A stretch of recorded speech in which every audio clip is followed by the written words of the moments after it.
Hello everyone, it is Christine here, and I thought I'd better finish my second bag for Roxy's Journal of Stitchery, given that the month of April is rapidly drawing to a close. So thank you to everyone that gave me thoughts when I asked the question in the last video around whether I should outline all of the petals, because I'd done the sort of outlining on this side, and also whether I should extend the branch over. So I decided to extend the branch, but not all the way to the edge, and I decided to leave it just with the highlighted on this side, partially because this is a bit of a sampler of techniques, but also I think it then kind of looks like the sun's shining across and capturing the sides of the leaves over here. So I finished off everything I needed to do, painting the leaves with thread, putting the little stitches on all the appliqued leaves, doing the stitching down around this one, and then I also just took the felt all the way out to the edge and added a bit more where it was looking a bit sparse or where I wasn't happy with the directions it was going. And then subsequently I've been working on the construction of my bag. So if you remember, I'm wanting to make it as an embroidery hoop bag, so I want to be able to hold my largest round embroidery hoop as well as my smaller ones, and I wanted to have a zip up the top, but then have plenty of room inside that I can even pop in embroidery hoops that have some work on them as well. And I decided, because my colours are this beautiful sort of blue as the background, I decided to use the blanket that I purchased when I was in Alpine Victoria from the op shop. $5, best deal ever. I think it was $5. It was, I'm sure it was $5, which is an absolute bargain. I've been getting lots of use. I've used it on my housewif, but yeah, also used it in quite a few other projects. And so I've come up with a design. It has been an experimental and emergent design. All I knew was that I was going to use a metal ring that I think is used normally like for floristry arrangements or wreaths or things. So it was just a metal gold plated ring, probably not gold plated, metal coloured gold plated. You can just see I've got something sparkling out of there. Don't know what it's picked up off my desk, probably just a bit of glitter or something. And I used that to provide the structure to the front. So what I did was took it out of its frame that I was working on it in, added extra felting, and then I wrapped it over the ring and stitched it down at the back. So if you remember, this piece had woolen blanket at the back of it, so just a grey woolen blanket. And what I did, as you can see here, so I left this bit so I could show you, I folded it over. And then I stitched and brought it tightly around so that it got nicely stretched over the metal frame. And then, because I didn't want to have a raw edge at the back with all these felting and other bits, I then used a circle of the wool blankets, cut it out, just tracing it around.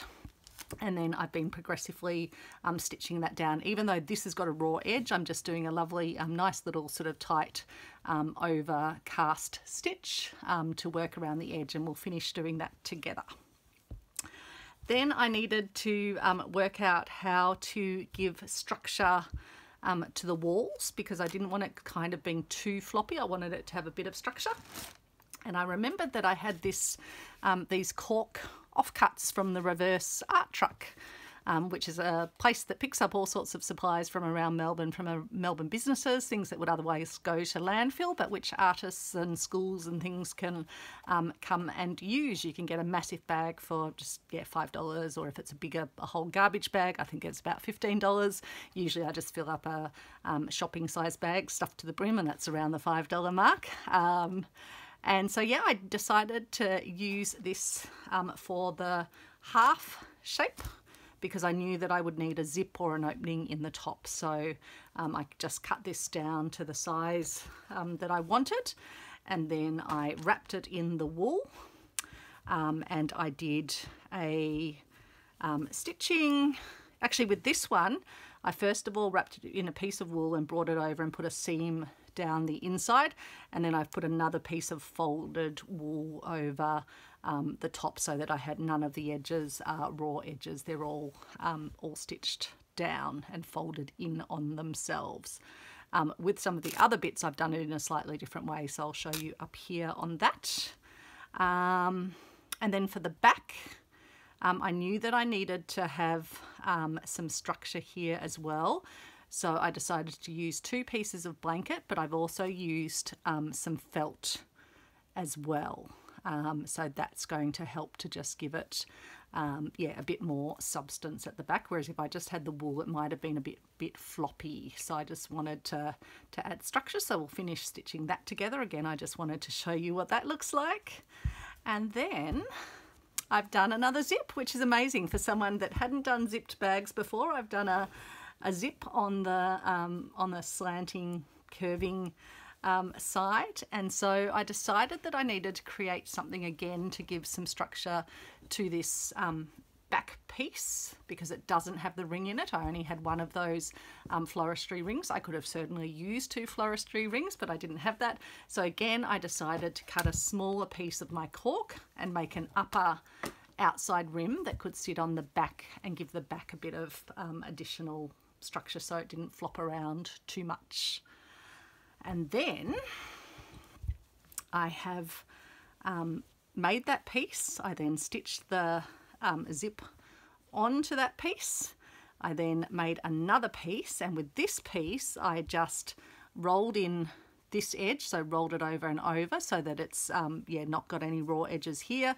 And then I did the same with this piece just to get it to the size that I need to join onto my front. And with this piece, I purposely left it a bit more sort of floppy. And with the way I've done the rolling, it's nice. It sort of slouches down a bit. It kind of reminds me of those caps, woolen hats or things that have that little sort of slouchiness to it. So I quite like that because it's actually going to sink down a bit behind and not be high up. I also wanted with my zip to have the zip really sitting very flush in the wool. So I think I've been quite successful with achieving that. And the final thing that I had to check before I sewed it all the zip in was that my embroidery hoop would indeed still fit in there. So that was the other test.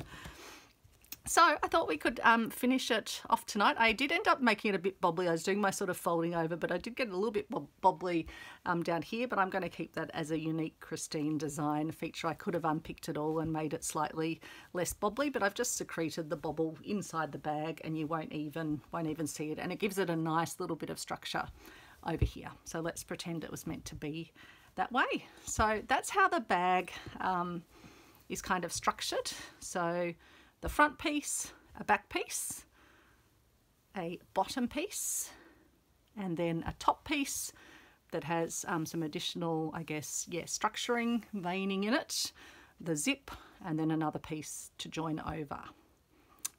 So I thought that might give you an idea if you want to create something. And literally I was just measuring the pieces as I went, stretching things around, seeing what they need to be. That's why, for example, this one did end up a bit bobbly because I first made it a bit too large and then I folded it over again, whereas I probably should have unpicked and done that. But sometimes we just keep going. It's better to finish than to not finish. So I think I've already got wool attached where I want it. We might start by stitching this piece. Actually, we'll do this one because it's got the wool already there, using my nice big javelin sized needle. I hope you're all having a lovely day. I've finally worked out what I'm going to do for my giveaway, so I will talk about that in this video.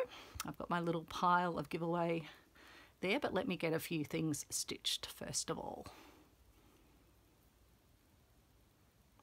I am thinking of a second giveaway as well, but I need to investigate something that my dad gave me that I think is surplus to my requirements, but I'm not sure how it actually works.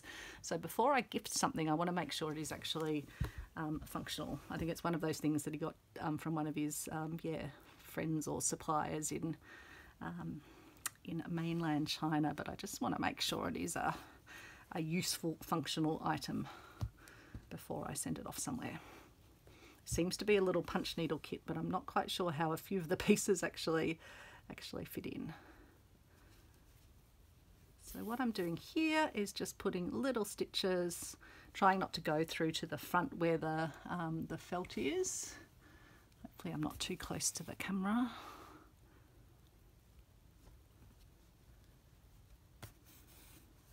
And I'm just doing little stitches from the back of that felted piece through to the wool. And I shouldn't have put hand cream on because my hands are now a bit slippy, but that's okay.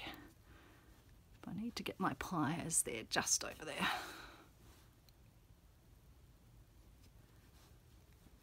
So I can't believe it's almost the end of April.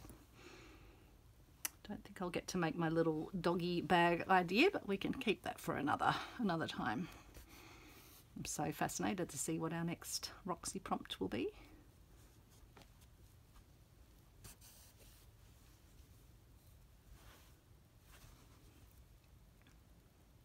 And with any of the little felty bits that are sticking out, I can just give it a trim with my scissors at the end. It's a bit harder to felt it down where the metal ring is because you don't want to be using your felting tools and banging them against metal. That's when you might break or bend a needle.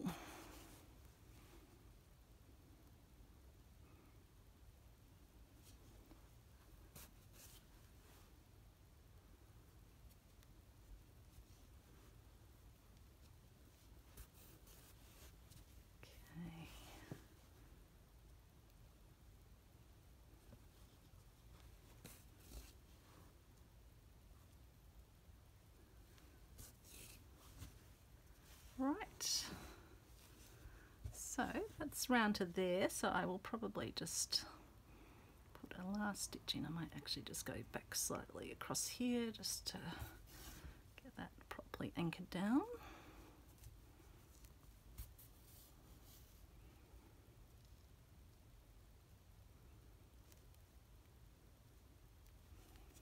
So I'll just put a knot in there. And then I'll secrete the wool into the lining here. So if I do that, pull it through there, pull it an extra bit tight. So when you do this, by pulling it a bit tighter, it's going to spring it back inside and the end will just stay in there, which will be great. So that's our front piece done. I'll leave my bit round here because we don't need to stitch around there yet. And I think, oh yeah, we'll need to stitch this bit down. Do I have enough here? Probably not, and it's a bit of a lighter. I'm using a variegated wool as well, just because I thought the wool would go and the variegation's kind of handy. But some of the bits are a bit of a lighter variegation.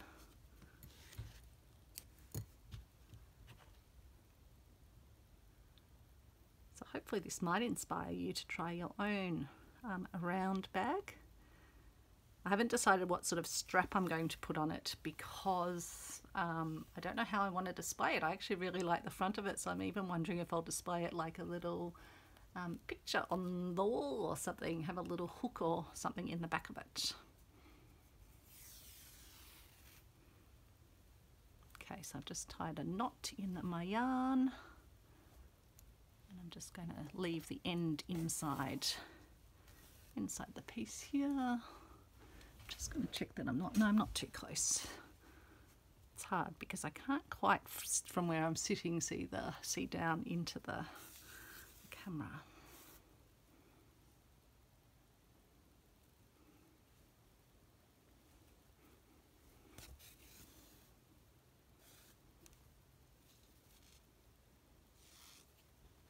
It's been a busy week already. It's only Tuesday, but it has been go, go, go at work. I'll probably be in on Thursday because we're getting ready to move our division, so I'll just make sure everything's hunky-dory for the move. We're bringing two parts that used to be two separate divisions, physically separate. We've been together as a division for a while in name, but yeah, we're bringing everyone together into the one location, which will be fabulous.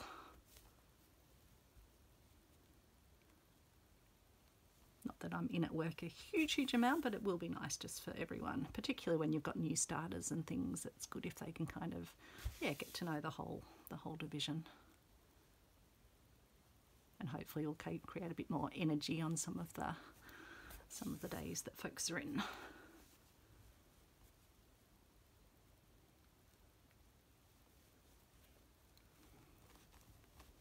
got some hardcore folks that like to be in the office a lot of the time, and then we've got others like me that find it much more productive working from home. And just helps me kind of manage the ebb and flow of the day. Because sometimes there's times when I need to be online after dinner, and later in the evening need to pick something up, and I'm happy to do that if I've still sort of got the energy because I haven't been commuting. But if I've been commuting, I generally just want to head off to bed. Maybe I'm just out of practice. Given I used to, pre-pandemic, get up at, I think I was on the tram of a morning at 5:25 and heading in for my morning swim, and then yeah, heading off to work after that every morning, and often not getting home, I don't think, until like 7:30 or something in the evening. But I think the working from home thing changed, for me it definitely changed my perspective and what I value, and just how easy it is to actually work remotely. I'm lucky I know everyone, well, not everyone, we're a big organisation, but I know who to go to get things done. If I don't know the exact person, I'll know who I can ask, and I guess it's different if you are coming in new, and those sorts of in-person connection forming is important.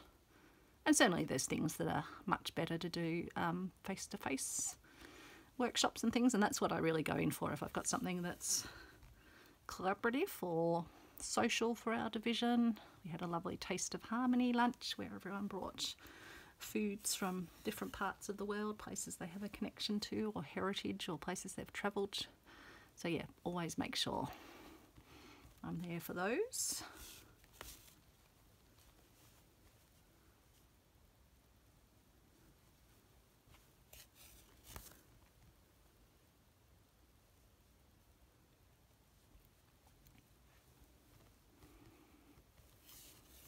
I'm lucky as well. For the most part, I actually, I absolutely love the people I work with, and mostly love the job.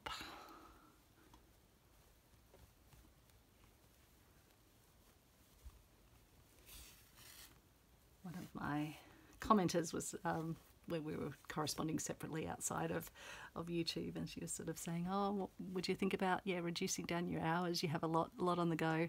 And absolutely, I'd love to have more time for crafting, but at the moment I think I'll keep powering on full time, but down the track it'd be nice.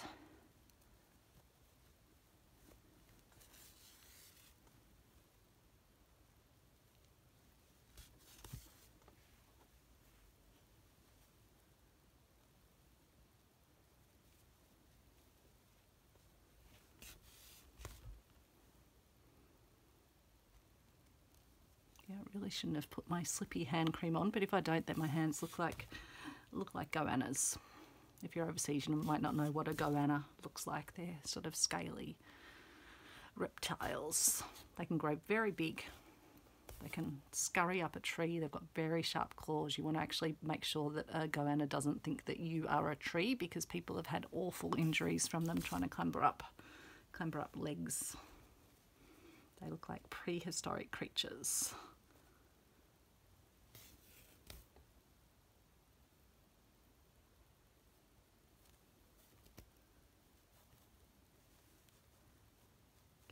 Didn't do the knot that well there, but that's okay. We'll just do this first.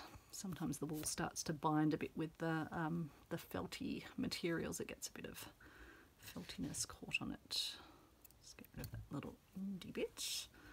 And then I'll do my trick of just popping this through into the centre of the fabric. Pull it an extra bit tight so it springs back. And that's now stitched down, and then we just need to work our way around here and then around there. So I think I'll do the bottom first, And then here I'll be able to just, yeah, I think this edge I did because of the bulginess. I wanted to make sure I got that kind of in position first. And then we'll work our way around.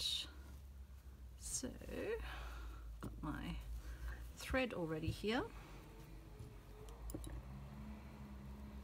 Keep that bit of thread for another application.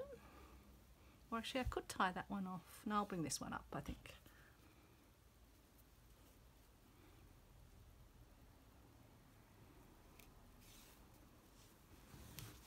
So I'll just pass it, I think, under here. 2 goes. I might grab I'll just grab my tweezers, not my tweezers, my pliers.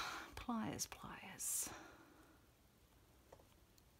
suppose they're like a big tweezer. I was realising the other day there's 2 words that I just keep persistently forgetting in my videos: provenance and cameos. So I've been practicing remembering them because, yeah, I don't know why I can't remember those 2 words. It's happened a few times now. Cameo most recently when I got those sweet little buttons from my big button haul from the Embroiderers Guild, stacks of stash marker. What fun that was. Hopefully I might be able to use some of my feed sack or flower sack, vintage flower sack, in my next Roxy project. Who knows? Now hopefully again I'm not too close to the camera.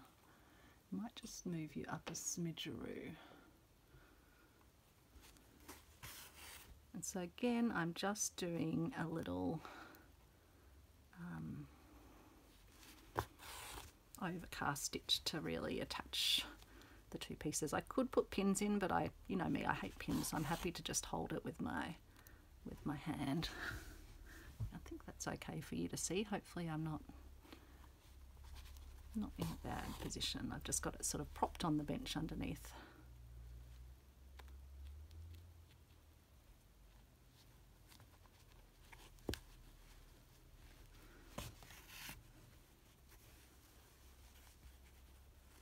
So I thought you would be interested to see how this all came together, but I wanted to kind of get it progressed enough that it wasn't like watching paint dry.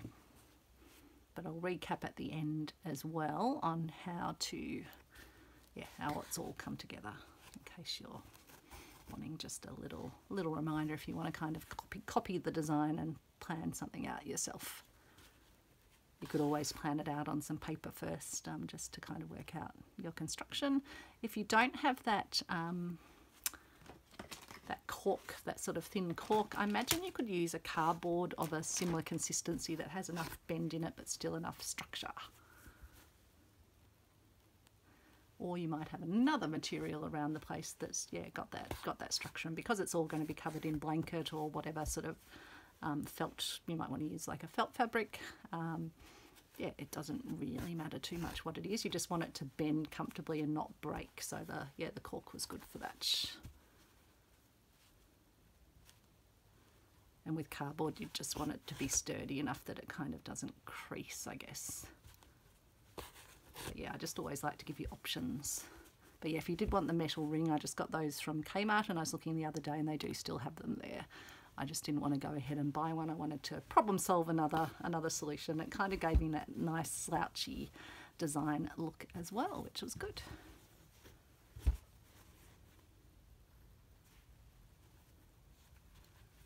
So if this video ends up going too long, I might need to sort of edit out some of the middle bits, but how are we going? 23 minutes. I think we might be okay if I keep powering on.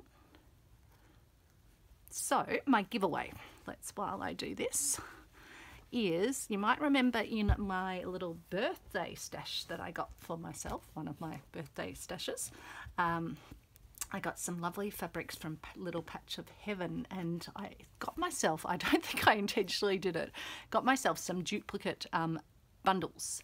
And so this one is just one of the sets. I think there might even be a red one that goes with it, so I'll have a scurriage in my box afterwards. But I will be giving you my duplicate bundle, and I think these are not fat quarters, they're 1/8 pieces, I think. So they're very decent sized piece. You would get yeah, plenty of slow stitchy goodness out of those. So I will be gifting one of these to a lucky commenter on this video. And what will I ask you to put in the comments to enter yourself into it? What I'll ask you is, what project might you like to use these fabrics in? So that's all you have to do. All you have to do is yeah, pop a comment on and say I would use the fabrics in, or you could just say the project and I'll enter you in, as long as you say something that sounds like a project or an idea, or I will pop you in the running. If for some reason you just want to comment but don't want to be in the running, you can just, yeah, just comment as you normally would. And I'll leave this open for a week, so I'll leave it open until Tuesday night next week, Australian time. Now what is it today? And I'm just opening my calendar up to give you some actual dates, because I know folks might watch this back after the fact. So Tuesday the 7th of May in the evening, I'll leave it open till midnight. On Tuesday the 7th of May, Australian time, Melbourne time. And so then I'll, yeah, do the draw the next day. And happy to send those anywhere in the world that I'm allowed to send to. And no doubt I'll probably decide that I want to send some extra little tidbits, so I'll have a process where you can get in touch with me, and if there was a particular project you're wanting to work on, or some particular colours of fabric, I'm very happy if I can do it within a little package and add some more things in. I'm very happy to do that. And then yeah, I'll work out a little fibre giveaway as well, and do that maybe in one of my future fibre videos, so that the folks watching that get something. But yeah, I just want to say just a huge thank you to everyone for your ongoing engagement and support. It's kind of, yeah, well, it's not kind of, it is actually really lovely to have a community. I was watching another YouTuber who works more in the sort of painting space, and she's probably a little bit more, what would I say, kind of, yeah, loves fairies and all sorts of things.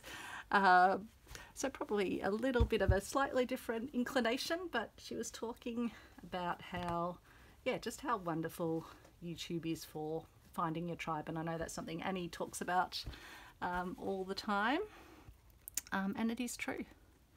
And that sense of not feeling alone, like having someone that actually understands why it's so exciting to come home with a bag of goodies from the embroidery market, and look at them and kind of go, wow, that's exciting, or seeing a bundle of fibres that a friend in the US has sent you and sharing in that excitement. It was funny actually, when I bought these blankets, my parents were up with me in Alpine Victoria for holidays, and Mum said, oh, you're going to make something useful with them. As though the things that I make aren't that useful. And I just thought, oh, isn't that funny? Like, I make things for joy, and sometimes they will be useful things like a bag, but ultimately I'm making things for joy, and I think that's pretty important. And I don't think Mums didn't mean anything bad by it, but I just thought, yeah, it's funny that something has to be useful to kind of be valued.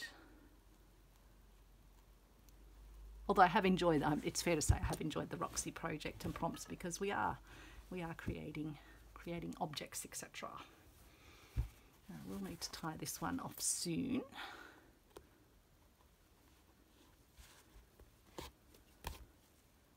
And you could do these as invisible, where you use a ladder stitch, but I quite like the fact that it's adding additional detailing to the piece. I think it's good. So I just like that you've got that, yeah. Almost looks like a drum to me. I quite like that as well.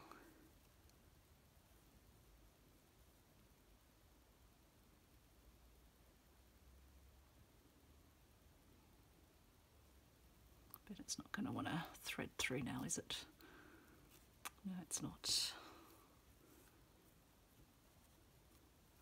Do need to get it threaded so I can secure the end back into the fabric. I just need to give it a little trim. Pop that in my orts jar. I put my wool ends in there as well. Okay, so I will tie it off, take it through.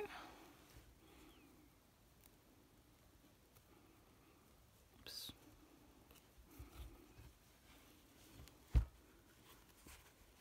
Just do a second one. I just want to make sure these are actually well secured.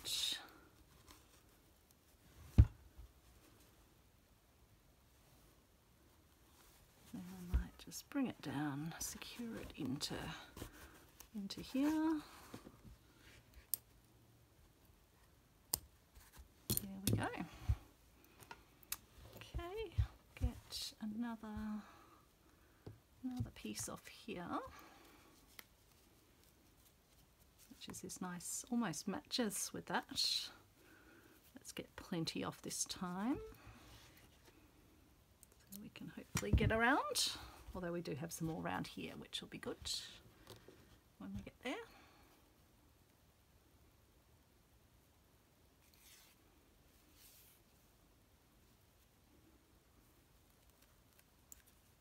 I did, before I started stitching it together, just sort of pin it together to make sure everything would look like it would sort of join up where it needs to join up. But I think it's got a bit of give in it, which is good. I wonder if I can do it like that, and if you can still see. I think so. Just get that end to, I'll just tuck that end into where I'm stitching. It actually is easier for me if I can see it here.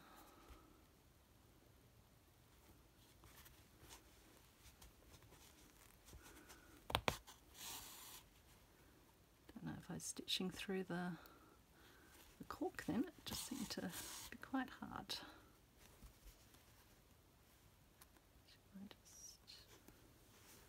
That's okay there.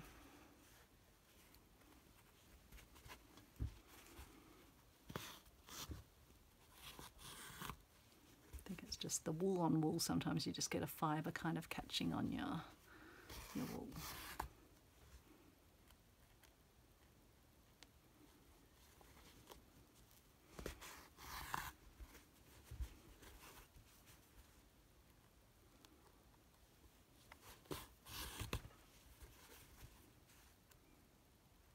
I like that there's so many natural fibres in it. It's really, really nice. And I like that the felting tools I bought, they came from just up near where I got the blanket from. So it's kind of another, my hoosewif was entirely made from supplies up there, and this one's got a lot of those supplies, as well as the gorgeous wools that I've got from Wool Chambers. Which I was reading the story of it actually, because I went to their website the other day to get the link to including another video, and the lady that started it, she kind of just wanted to try different fibres herself, but could only get them in large quantities. So she got a bit of a mailing list together with her friends of people that wanted to get smaller quantities, and started ordering them in. But she had such good interest that it took her a while to be able to supply everyone on the mailing list with what they wanted before she could even get her supplies. And now she runs a business where she'll sell you just small quantities. So most of what I got, I think, was about the sort of 30 grams. Which was just a great way. It still gives you a really good quantity, but keeps it really affordable. So just a few dollars, including for some of the really specialty fibres. So I thought, what a lovely story. And I think she's originally a painter by trade. So it's nice that we can branch out. And that was the other thing, actually, the lady I was watching in the video. I think she's got Gypsy in her name. I think the Unexpected Gypsy or something she's called. And yeah, she was sort of saying it's never too late to start things. Like she sometimes has people asking her about painting, oh, is it too late to start? But she said the most important thing is just to start, really, and know that you might not be awesome at the start, but just to keep going. Now, why is this not going through? What's happening here? Have I caught on something? Nope. A little plier and we are on our way. And so yeah, I thought that about the felting, because I've definitely still got a lot to learn on felting, but I'm glad I gave it a go in this piece, and it's just about starting and practicing and learning as you go.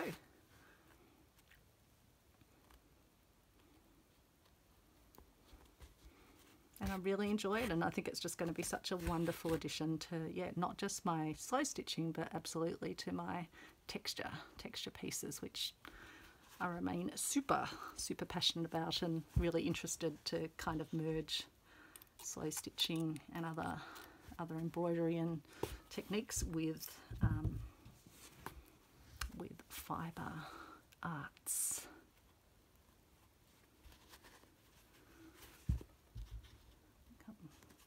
Must be the angle I'm on here.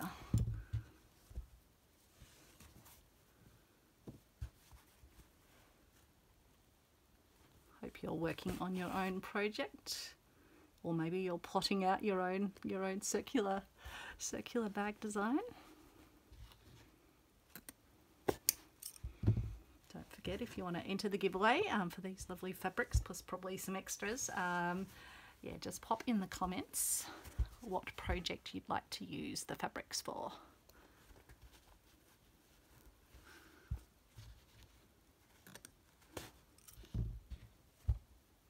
And the way I let the winner know is I post a comment replying to their entry comment. So of course I'll yeah, like and reply to everyone's comments as you enter, but then if you're the winner, I'll post a comment to you and let you know how you can get in touch with me. Make sure it is me posting a reply to you, not a scammer. I won't be putting giveaway or anything in the subject line of this video, just to keep those scammers at bay. That's why I just hide the mention of the giveaways in the videos themselves. And that way as well, I'm also making sure that the prize goes to someone that is an interested viewer.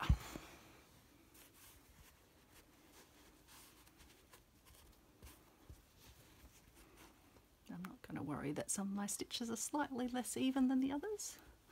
It's just all going to add to the enjoyment.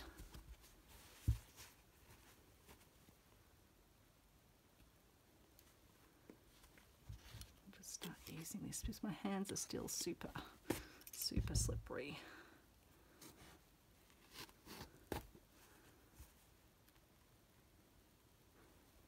I actually don't know if this wool's a part synthetic.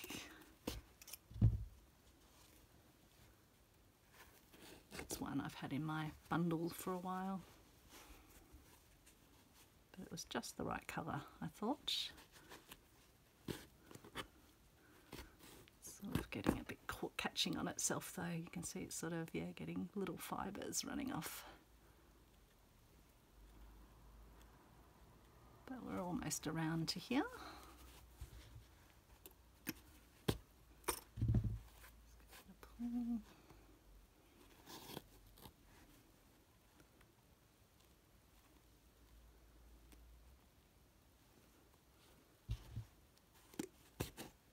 Oops, just pull the needle through, that's okay. It's okay.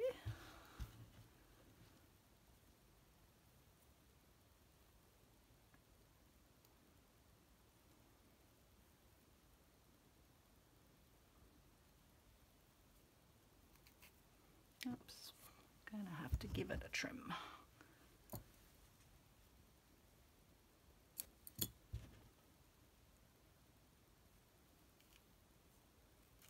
Oh, come on.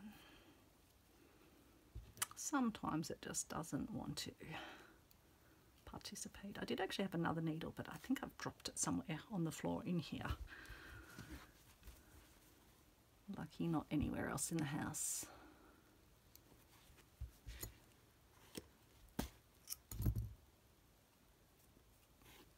sure that's the bane of all our existences, just misplacing needles, and then you're always thinking, oh, did I put it back in its pincushion or box, or did I actually drop it somewhere off a thread?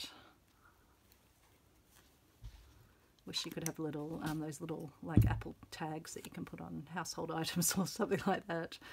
One small enough that you could put them on needles, so you could round them all up at the end of a stitching session. I'm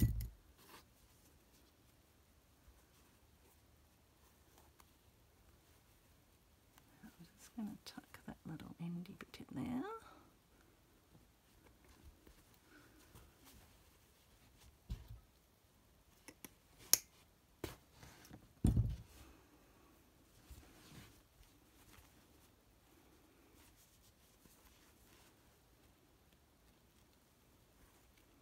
And then here I just want to make sure I properly sort of catch down the corner.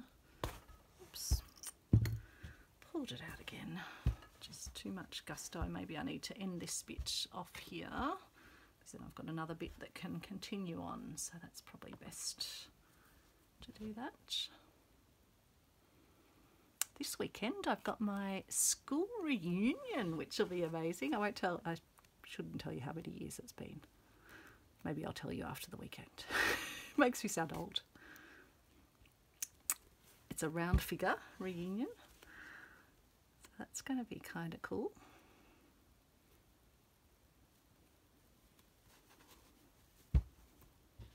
I did and ah about going, because I'm not a big one for crowds, but it'll be nice to catch up with folks that I might not have stayed in touch with on Facebook or otherwise, or even ones I have. Just hear about what's happening in people's lives. Who knows, I might find some other fellow creative slow stitchers. I know one of my good friends, she's doing sort of markets with her created little makes little decorations and other things that she designs and has made. She was always a very, very good drawer. So now I've moved on to my other bit of thread from before. Probably shouldn't be using it so long, because it probably will end up scuffed. Maybe I should cut it in half, I don't know. See how we go.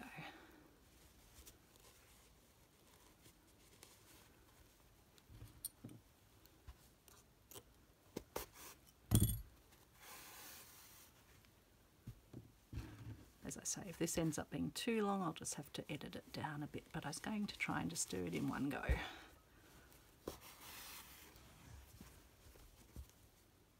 Actually, I probably should at this point just do up my zip as well.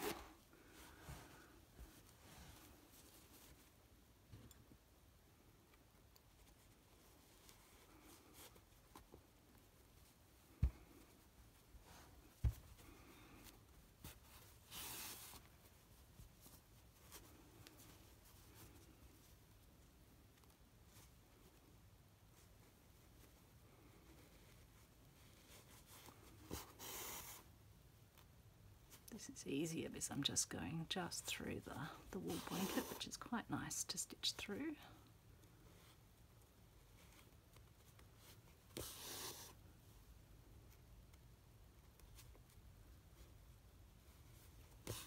And because the top has this nice slouchiness, as I say, it gives it a bit of give, and it doesn't need absolute precision, which is good.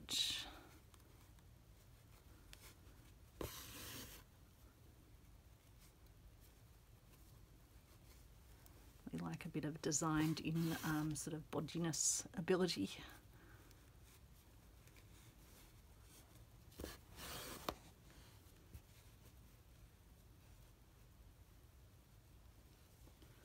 Yeah, I'll be very pleased with myself when this is finished. Trying to not end up with Roxy projects that are, I've still got my treasure hunt piece, but I always knew that once I started working that on a huge blanket from Alex's mum, I knew that was going to be a long-term piece. But I do have a goal to do that this year. We'll see how we go. Got a few other things on the boil, but I do have a plan. Girl with a plan.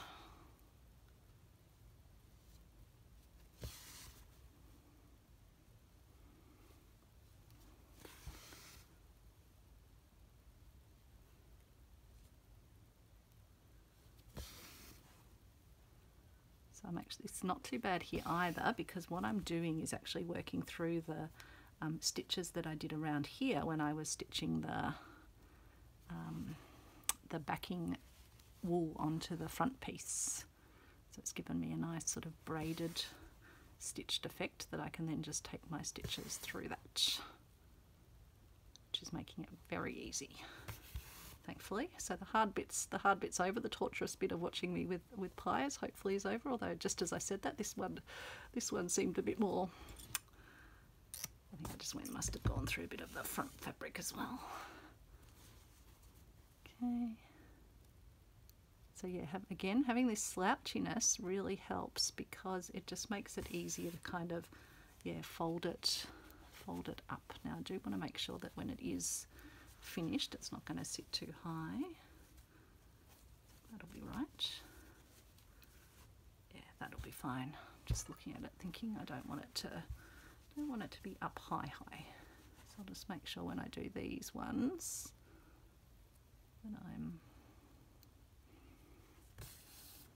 just kind of pushing it down a bit.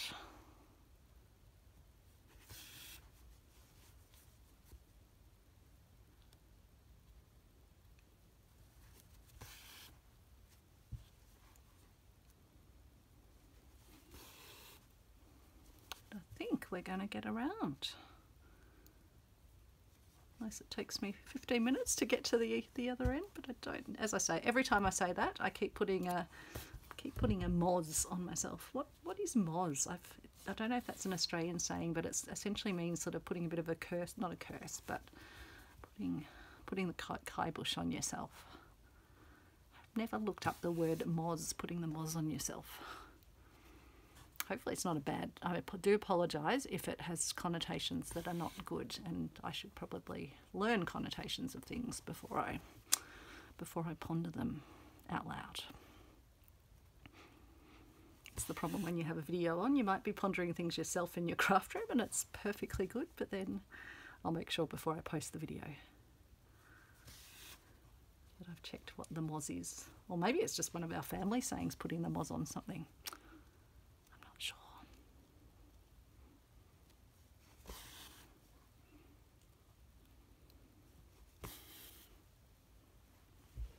Hopefully I'm staying on camera, in shot.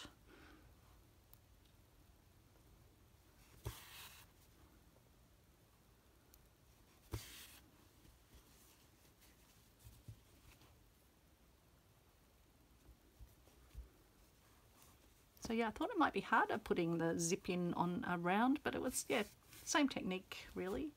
And because I joined it to these two pieces first, I could kind of get it all positioned right, and then yeah, it's just a simple stitching in. And because I'm using a decorative sort of overcast outside stitch, it's not like I'm having to stitch it from the inside. So I definitely work with wool again. I may even make one of these bags myself just out of wool and not have the felt front on it, because it's a, yeah, really cute little bag design. Could even make a smaller one actually, because I think, yeah, with those hoops that Kmart sells, you get a larger one and a smaller one. I think I've already used the smaller one for a Christmas decoration, but maybe I'll make a nice little small blanket bag.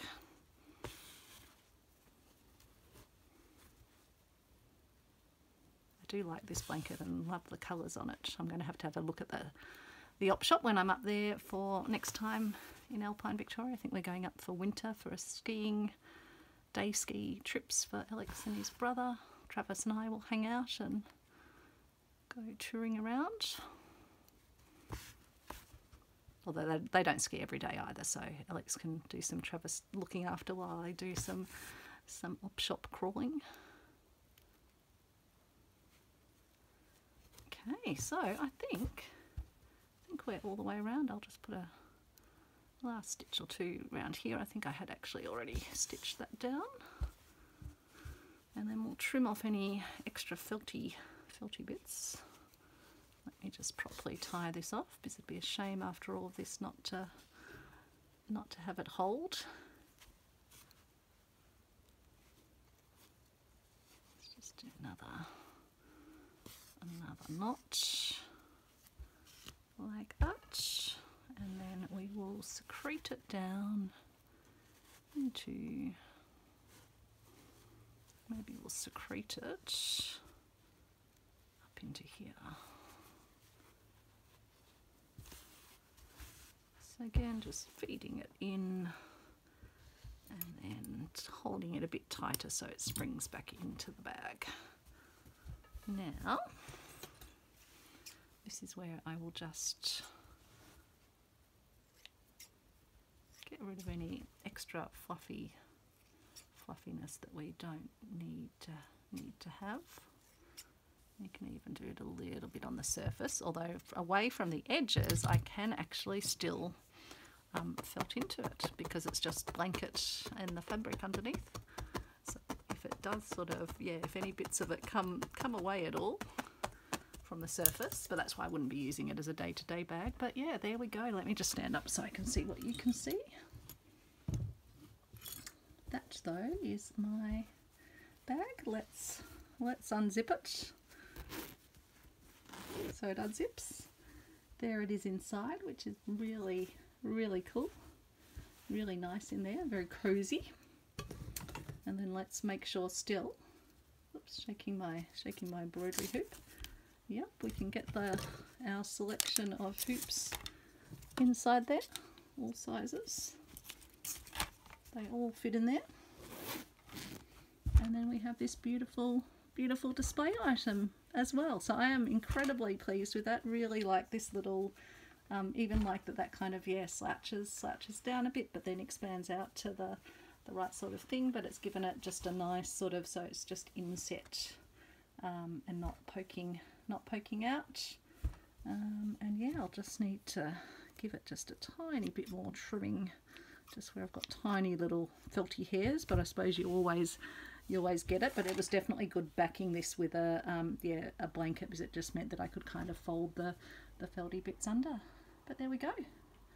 I am incredibly pleased with that. The other thing I did was not have the lines sort of perfectly straight and just kind of mixing them up all over, not trying to line everything up with the other bits.